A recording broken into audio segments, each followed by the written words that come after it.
American census ప్రకారంగా 10 ఫ్యామిలీస్లో ప్రతి ఒక్క 4th 5th family single parenting వల్ల ఈ పిల్లల మీద బాధ్యత ఎక్కువ, తల్లిదండ్రులకి టైం స్పెండ్ చేయడానికి టైం దొరకక, తర్వాత ఒక తల్లి ఇంకొకరితో పెళ్లి చేసుకున్న తర్వాత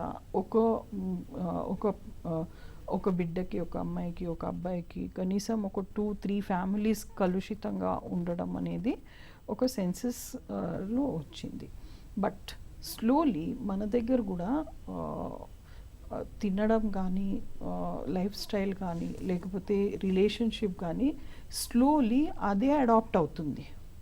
సో అక్కడ ప్రతి ఒక్క 10 ఫ్యామిలీస్లో 4 ఫ్యామిలీస్ ఇలా ఉన్నప్పుడు ఇండియాలో కూడా ఇప్పుడు 10లో కనీసం 2-3 families slowly single parenting, broken families అనేది అవుతున్నారు.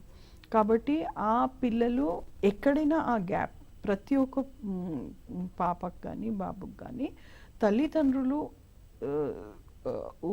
ప్రేమ అనేది వాళ్ళు కోరుకుంటారు.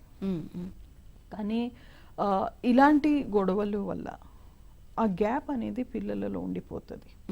అంటే ఆ ప్రేమ, ఆ ఆప్యాయత, ఆ గారాబం అనేది వాళ్ళకు అది దొరకక అది ఎక్కడనో చిన్నప్పటి నుంచి గ్యాప్ అనేది మైండ్లో ఉంటుంది. వాళ్ళు పెరిగిన తర్వాత వాళ్ళ పర్సనాలిటీలో ఒక రకమైన డిఫరెన్స్ అనేది కనబడుతుంది. అంటే సోషలైజేషన్లో ఇతరులతో ఎలా మాట్లాడాలి, పెద్దవాళ్ళకి రెస్పెక్ట్ ఎలా చేయాలి, తర్వాత తండ్రి ఒక ఫిగర్ ఉంటే వాళ్ళతో నా సంపర్కమైన ఆ కంప్లీట్ గ్యాప్ ఉండడం వల్ల వాళ్ళకు ఒక క్లారిటీ ఆఫ్ థాట్ ఉండదు. సోషలైజేషన్ చేసినప్పుడు, అందరితో కలిసినప్పుడు మనం ఫ్రీగా మూవ్ అవ్వాలంటే ప్రతి ఒక్క రిలేషన్ అనేది ఇంపార్టెంట్ ఉంటుంది. ఆ రిలేషన్లో ఒక్కొక్క గ్యాప్ ఉన్నప్పుడు ఈ రిలేషన్లో నేను ఎలా ప్రవర్తించాలి, తండ్రి ఫిగర్తో నేను ఎలా ప్రవర్తించాలి అనేది ఆ పిల్లలకి తెలియదు. కాబట్టి ఆ రకమైన సిచ్యువేషన్ వచ్చినప్పుడు వాళ్ళలో ఒక రకమైన యాంగ్జైటీ కానీ, ఒక డిప్రెసివ్ సిమ్టమ్స్ కానీ, లేకపోతే మూడ్స్లో కొద్దిగా స్వింగ్స్ రావడం కానీ, లేకపోతే ఐసోలేషన్ ఉండడం, అంటే సొసైటీతో కొద్దిగా దూరం ఉండడం అనేది ఇవన్నీ మనం చూస్తున్నాం సొసైటీలో. కాబట్టి విపరీతమైన ప్రభావాలు మనం చూస్తున్నాం.